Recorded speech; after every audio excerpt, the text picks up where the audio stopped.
Chief Warrant Officer Ye about it, and he brought up the concept to some of the other Marines in the shop. And initially we thought it was kind of a corny idea, and you know, I'll be honest, I was dreading doing this for so long. And then, you know, obviously throughout the execution of the you know, Comstrat field training exercise, I was rather impressed with the organization and my peers as well. I learned a lot from them, and it was a really, I'd say, humbling experience, and I had a good time.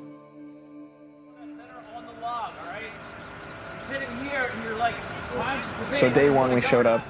Our first station was the Marine Corps obstacle course. At face value, I think that it looks pretty straightforward, and you can visualize what each obstacle is going to look like for days. But once you get up there, I think people really underestimate how uncomfortable the obstacles can be, especially flipping over bars and climbing up walls that are definitely taller than most of the Marines that are executing the course. So it puts you in uncomfortable situations and forces you to make physical movements that you're not necessarily, like the everyday Marine is not used to. I can understand the annoyance other people we take pictures of have, because sure enough, there'll be someone in my face when I'm trying to do something. Okay, you gotta get the photo, you gotta get the shot, sure. It got to the point where I'm just like, all right, man, get out of my face. Come on, man, I gotta take a photo. No, you missed your shot, you got too close, back up. Let me do my thing. Your mission is to get good photos. The guy you're taking pictures of is to finish the mission, whatever his objective is. So this is what it taught me, was, okay, this is how my subject feels. I need to make sure that I'm out of this guy's way, but I'm also getting my mission done.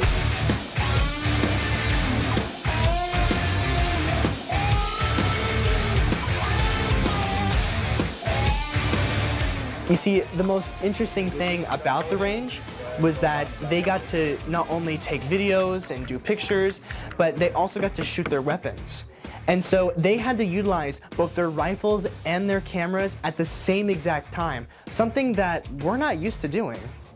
I loved it. I loved the range. I love everything about it. And I had a GoPro stuck to me, and I'm like, all right, let's have some fun with it, you know? Let's really get into it, be aggressive, be violent, and really get after it. At first, it was kind of a challenge. How am I going to manage holding my rifle, shooting, putting down my rifle, taking some pictures? How am I going to put my camera on my flag so that I'm not like dropping it, so it's not swinging everywhere? But then how am I also going to make it so that I can maintain like muzzle awareness and positive control of my weapon? A lot of the times, nowadays, when we go out and shoot, we don't have our weapons with us. We're there to take pictures of people that have their weapons on them. And so this was one of the very unique training opportunities where we got to do both. You know, looking back on it, I really wish we did more shooting, but it was really nice to throw rounds downrange and, you know, shoot at those targets.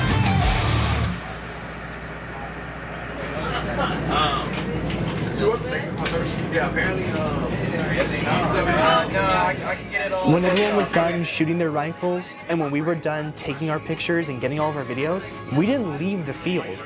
We stayed out there, and instead, we had a bivouac set up, we had a tent, and we had a generator going, which was giving us power to charge our batteries, to charge our computers. And you put like 30, 40 Comstrat Marines in one single tent, and they still have to edit all of their products, and they have to make sure all of their work is done and completed by the end of the day. I'd say that's got to be one of my favorite parts of the field. Editing within your environment, drawing from personal experience. I've been to the Philippines, I've been to Korea, I've been to the mainland, and I've edited in places where it's either 10 degrees outside or 110 degrees outside. It doesn't matter. Being immersed in your environment while you're editing, you're just stacking experience on experience. It didn't hit me kind of like the, I don't know, situation we were in until I walked into the tent and saw all the seats filled. There was no spot. You know, I'm not plugging in a laptop, I'm not doing whatever. Somebody got to it first and was like, okay, cool, right. Popped down where I could, opened up my laptop, started working. And, you know, I'm looking around and it's just like, okay, deadline's in 2 hours. Let's see what we can do. And just being in that tent was something completely different. You know, it's very cramped. There's people pressing around you.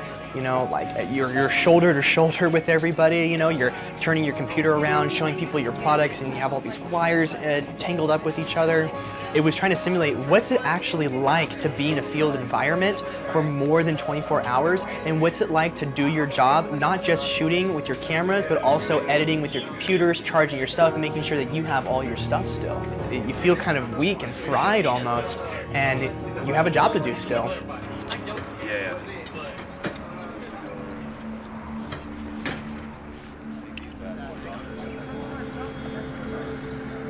Hey, give me those 3 to move to 10. We're packing all of our stuff up, we're getting ready to do the hike, and already on the offset, when people were starting to hear about the Comstrat field training exercise, a lot of people were really dreading this hike. And so everyone is packing up all their stuff, they're packing up all their MREs, they're packing up all their cameras, they're getting everything ready. You know, we're throwing our packs on, we're all setting up, we're getting a little formation, everything like that, and then all of a sudden, hey, team this, team that, start getting ready, you guys are gonna start the hike. Stack up, edge of the road. Odd numbers on the left side, even numbers on the right side. Gaggle up in your little triangle of 3. You know, there was that kind of a readiness. It was just kind of, all right, yep, here we go. Get ready, get some stretches going, you know, let's get after it. Threw on the pack, gave it a little shuffle, tightened everything down. And I'm like, okay, cool. Pack's tight, pack's high, should be good, my team's good, all right, let's get after it.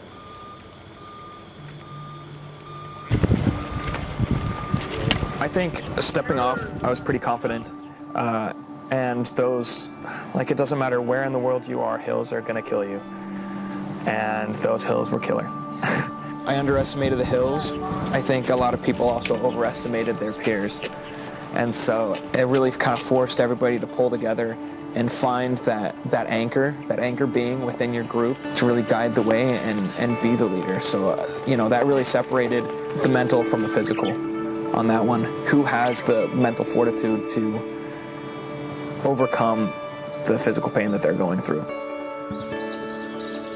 I started looking down, it was just, oh crap. Keep walking, I hear the team behind me catching up, and I'm just like, okay, this is gonna suck. Time to just do it. My teammates, God bless them, they just monsters. The both of them are just walking there through, having a conversation, you know, just going on through, and I'm in the back. You guys doing great. Yeah, I'm gonna need a minute. It was a blow to my pride, having to be the one to tell people, all right, I need a minute, I need to stop. It came to the reality of just, all right, yeah, there's nothing I can do about the pack, nothing I can do about the path, nothing I can do about the time. Just got to get it done. As long as I give 100%, as long as I don't tap out, then I'm good. Your mind is kind of going into the black, and in this field training exercise, you can't have your mind do that, because even though you're still doing the hike, you have to be taking videos. You have to be taking pictures. This hike wasn't a break for us to stop doing our job. This hike was a part of the job. And we're tired, we're slayed, you know, we're sweaty, we're exhausted. Sometimes you don't even want to keep going forward, and one of your teammates is running up ahead of you and points a camera at you, and you're just like, I just don't want to be filmed right now. But, you know, they have a job to do, we have a job to do, and so, you know, you just kind of have to ignore it and keep going.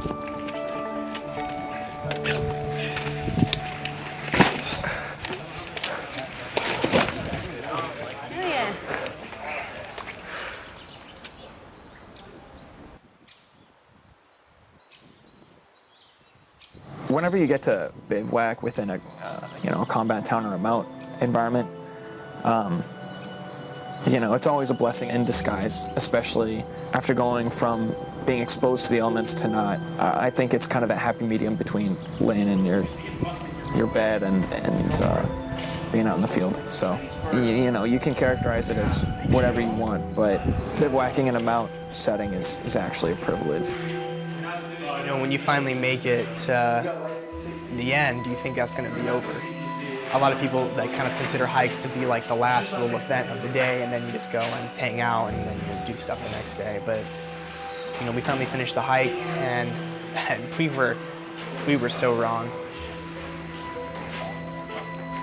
I hear someone call out, you know, everyone meet at the bivouac site. I grab my camera, walk out, and yeah, sure enough, McMap instructor's there with one of the lieutenants, and he's like, "Yep, do McMap, all right?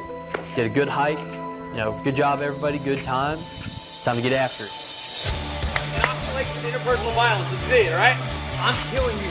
That's the mentality every single round. It's me versus you. I'm putting you in a body bag. I'm going home to my family, and you're going 6 feet under. We good?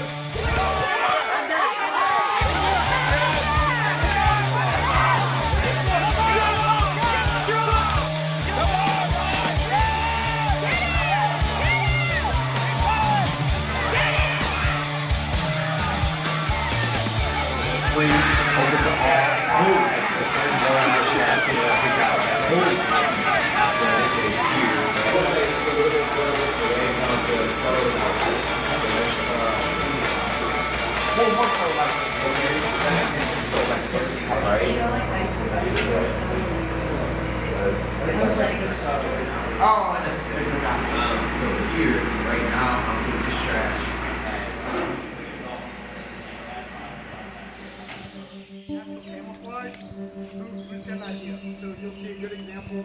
Big thing for me is if I'm doing something, I got to get in that mindset, right? You know, and it was at that point, it's just like, all right, we're about to be doing some serious stuff. You know, we were told the previous day, grab your 24-240 lens.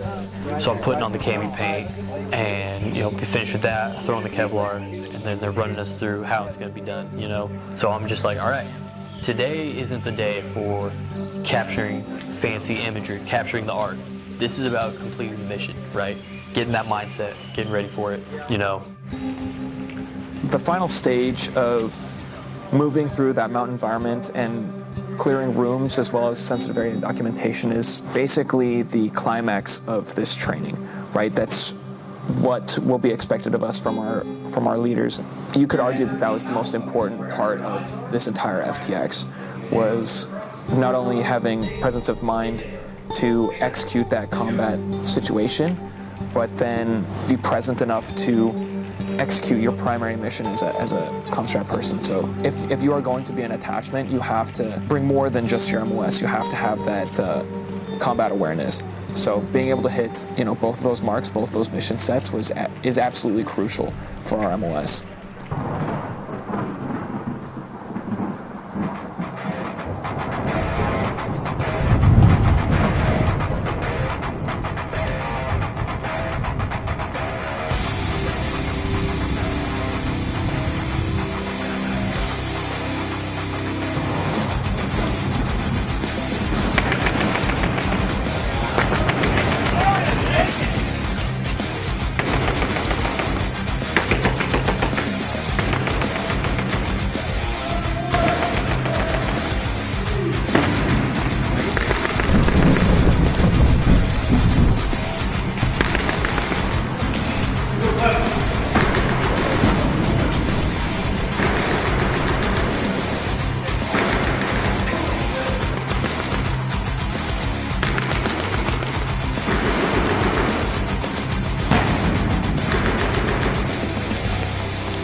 I just saw so much passion, not only for the MOS, but actually being a Marine during this training. Mistakes were being made, but I could tell these Marines actually cared because they were turning around and asking, oh, what did I do wrong? How can I fix that? Can you show me again?